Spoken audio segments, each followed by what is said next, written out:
Assalamualaikum warahmatullahi wabarakatuh. Baik, terima kasih. Eh, Pada kesempatan ini saya akan mempresentasikan kajian dengan judul Revitalisasi Adab Guru dan Murid di Era Disrupsi, Reaktualisasi Epistemologi, Pemikiran Imam Al-Ghazali yang ada di kitab Ihya Ulumuddin. Nah, penelitian ini berangkat dari kegelisahan akademik terhadap perubahan drastis dalam dunia pendidikan akibat disrupsi teknologi dan perubahan sosial. Fokus utama kajian ini adalah mengembalikan dimensi adab sebagai fondasi relasi pendidikan, khususnya adab antara guru dan murid melalui pendekatan pemikiran klasik yang direlevansikan dengan konteks kontemporer.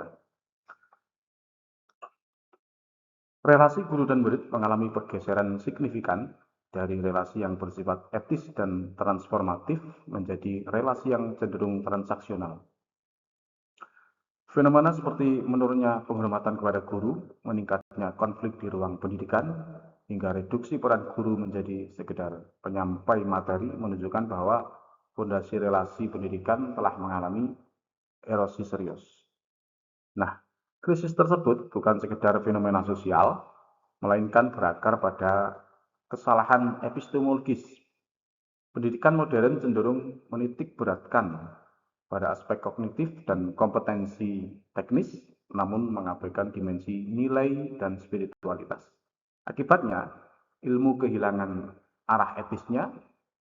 Ketika epistemologi tidak lagi terhubung dengan moralitas, maka pendidikan menghasilkan individu yang cerdas tetapi tidak bijaksana. Nah, sebagai alternatif solusi, kajian ini mengangkat paradigma pendidikan dari Imam Al-Ghazali. Beliau menegaskan bahwa adab harus mendahului ilmu.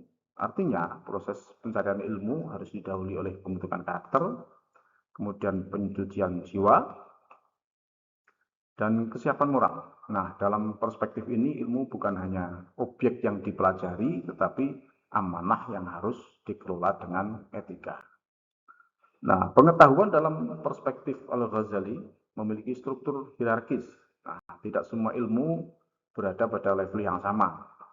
Ada ilmu yang bersifat instrumental dan ada pula yang bersifat esensial untuk pembentukan jiwa. Pendidikan ideal adalah pendidikan yang mampu mengarahkan peserta didik menuju transformasi jiwa melalui proses tazkiyatun nafas, sehingga ilmu tidak hanya memperkaya pikiran, tetapi juga memurnikan hati. Peran guru direkonstruksi sebagai murabi, yaitu pembimbing jiwa. Guru tidak hanya berfungsi sebagai pengajar atau muallim, tetapi juga sebagai pendidik yang membentuk karakter, memberi teladan, kemudian juga membimbing proses spiritual peserta didik. Nah, peran ini menuntut integrasi moral dan kedalaman spiritual.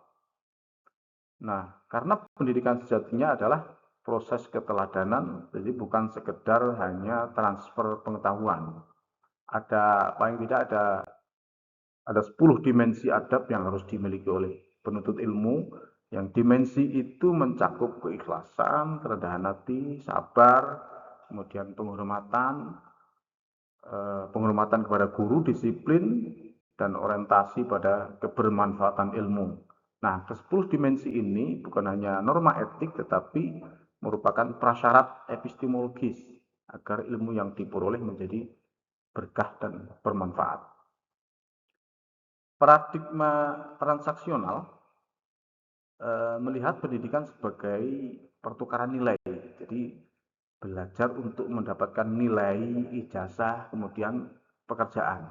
Nah, sementara paradigma transformasional menempatkan pendidikan sebagai proses perubahan diri secara menyeluruh, mencakup aspek intelektual, moral, dan spiritual.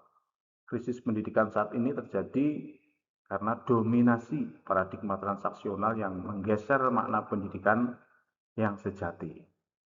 Nah, dalam konteks era disrupsi, adab berfungsi sebagai filter etis. Nah, teknologi memberikan akses tanpa batas terhadap informasi, namun tanpa adab, akses tersebut dapat mengarah pada penyimpangan. Adab memiliki mekanisme internal yang membantu individu memilih, memilah, dan menggunakan ilmu secara bertanggung jawab. Dengan demikian, adab bukan hanya relevan, tetapi justru semakin urgent di era digital. Nah, model seperti apa yang diperlukan? Paling tidak ada 3 dimensi. Yang pertama dimensi individu, yaitu membentuk karakter dan kesadaran diri. Kemudian dimensi relasional, perbaikan hubungan antara guru dan murid. Dan yang ketiga, sistemik, yaitu integrasi nilai adab dalam kurikulum dan budaya institusi pendidikan. Nah, ketiga dimensi ini saling terintegrasi dan harus dijalankan secara simultan. Nah, revitalisasi adab tidak dapat dilakukan secara parsial, tetapi membutuhkan pembangunan ekosistem pendidikan yang beradab. Ekosistem ini mencakup kurikulum, kebijakan, kemudian budaya sekolah, serta peran seluruh stakeholder pendidikan. Ketika nilai adab menjadi bagian dari sistem, maka pendidikan tidak hanya menghasilkan lulusan yang kompeten, tetapi juga berkarakter dan berintegritas. Nah, sebagai penutup, kajian ini menegaskan bahwa tujuan akhir dari pendidikan adalah mengembalikan hakikat kemanusiaan. Pendidikan tidak boleh hanya berorientasi pada pencapaian material atau kompetensi teknis, tetapi harus mampu membentuk manusia yang utuh, yang memiliki keseimbangan antara akal, hati, dan tindakan. Nah, dengan demikian, revitalisasi adab bukan sekedar wacana normatif, tetapi merupakan kebutuhan mendesak untuk membangun peradaban pendidikan yang lebih manusiawi dan bermakna. Saya kira cukup sekian penjelasan saya terkait revitalisasi adab dalam pendidikan menurut Imam Al-Ghazali yang ada di kitab Ihya. Terima kasih. Wassalamualaikum warahmatullahi wabarakatuh.